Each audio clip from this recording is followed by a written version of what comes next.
திருமணத்திற்கு தயாராக சொல்லும் அம்மாக்கள்.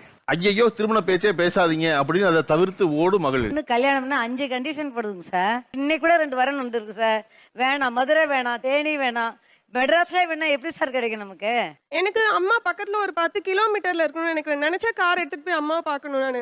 அப்படிலாம் கிடைக்குமா சார் சென்னையில? எந்த ஊரா இருந்தா என்ன சார்? இல்ல அக்காவே தூத்துக்குடியில கூட்டு ஏதாவது ஒண்ணா நைட்டு ட்ரெயின் ஏறினா காலைல தான் போய் பார்க்க முடியுது, உடனே பார்க்க முடியல. என்னையும் அந்த மாதிரி கொடுத்துட்டு நீங்க என்ன பார்க்கணுன்ற ஆசையில கஷ்டப்பட்டுட்டு இருக்க முடியாது. வீடியோ கால்லயோ போட்டோலயோ பார்த்தா சந்தோஷமா இருக்க முடியுமா?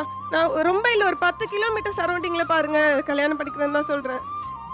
அவங்கள பார்த்துக்கிட்டு இருக்கணும். அவங்களுக்கு ஏதாவது ஒண்ணுன்னா நினைச்ச உடனே நான் போய் நிக்கணும். அந்த மாதிரி பாக்குறவங்கள உங்க பொண்ணு எப்ப கல்யாணம் பாக்குறேன் கேட்டது அந்த பொண்ணு சொல்ற மாதிரி தான். பாக்குறவங்க கேட்டுக்கிட்டே இருப்பான். கல்யாணம் பண்ணி முடிச்சா கேள்வி நிப்பாட்டிடுவானா சொந்தக்காரன்? கண்டிப்பா சார். அடுத்த கேள்வி கேட்பான், உங்க பொண்ணு எப்ப புள்ள பெறும்னு. அது அவங்க இஷ்டம். எப்ப கல்யாணம் எல்லாம் கேட்க எனக்கு கஷ்டமா இருக்கு சார். அந்த மாதிரி கல்யாணமும் அது அவங்க இஷ்டம்னு சொல்ல வேண்டியதானே?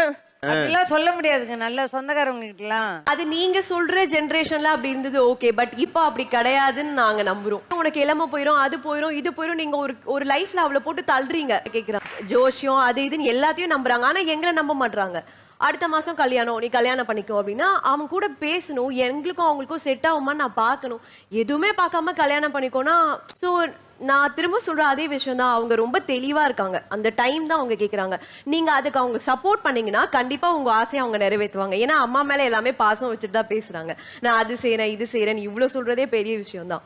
இவ்வளவு பிரமாதமா சமூகத்துல இடம் கொடுத்த அந்த பெற்றோர்களை கடைசி வரையும் பிரமாதமா வச்சு காப்பாத்தி அவர்கள் தேவை என்னவோ இருக்க வரை பார்த்துக்கிறது முக்கியமான பொறுப்பு. அதுக்கு யாருக்கிட்டையும் அனுமதி வாங்க வேண்டியது இல்லை என்பதுதான் நீங்க எடுத்துட்டு போக வேண்டிய செய்தி நான் நினைக்கிறேன்.